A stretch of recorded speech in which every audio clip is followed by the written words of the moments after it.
audio jungle.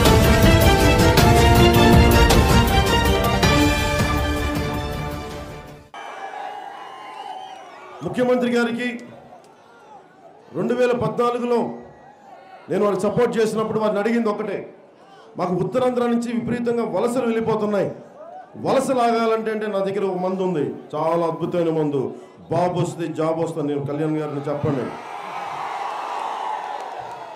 అంటే నేను నమ్ముతాను మనుషుల్ని, మీలాగే నేను కూడా మనిషిని కాదు, నేను కూడా నమ్ముతాను కదా.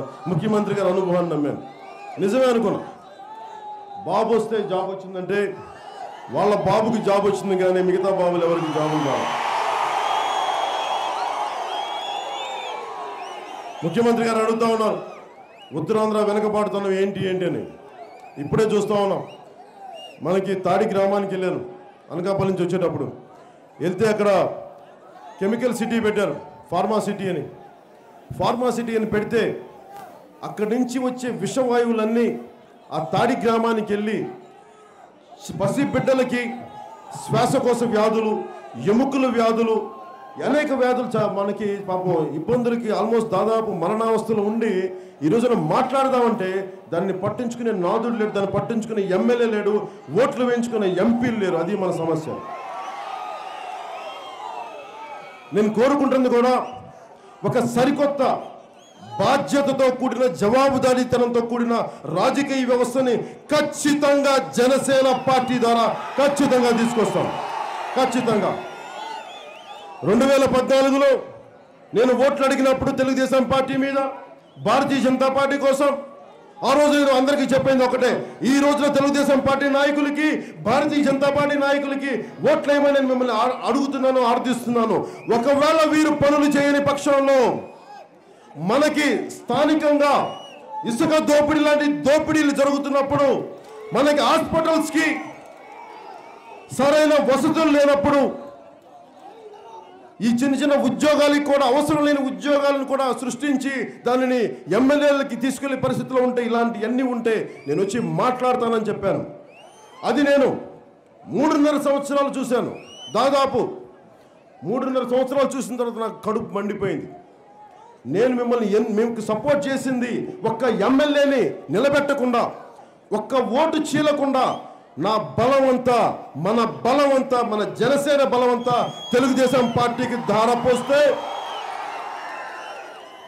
సరదాకి ధారపోసావా? మీరు ఆంధ్రప్రదేశ్ పునర్నిర్మాణానికి దోహదపడతారని చెప్పి మీరు అండగా ఉంటారని చేస్తే, నేను తెలుగుదేశం పార్టీ దోపిడీకి అండగా ఉంటుంది, నేను మీకు సపోర్ట్ చేయలేదు.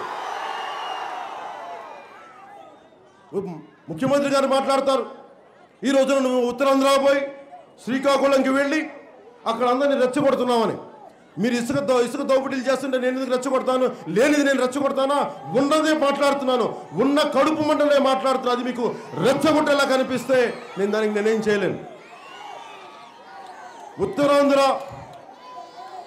పారిశ్రామికవేత్తలకి 3 కోట్లు ఒక ఎకరం, అదే ఆయనకి సంబంధికులకు మటుకు 25 లక్షలు 30 లక్షలు ఒక ఎకరం.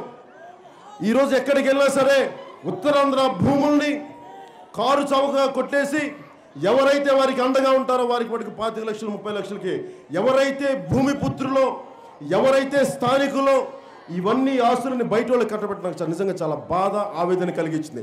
మళ్ళీ ఇలాంటివి చేస్తే ఇంకోసారి చాలా బలమైన వేర్పాటువాదం వస్తుంది, చాలా బలమైన ప్రత్యేక రాష్ట్ర విభజన వస్తుంది అని చెప్పడానికి నేను ముఖ్యమంత్రి గారు చెప్తున్నాను తప్ప ఉత్తరాంధ్ర ప్రజలు రెచ్చగొట్టడానికి కాదు. వారు నా అన్నదమ్ములు, నా అక్క చెల్లెళ్ళు, వారిని ఎప్పుడు రెచ్చగొట్టను.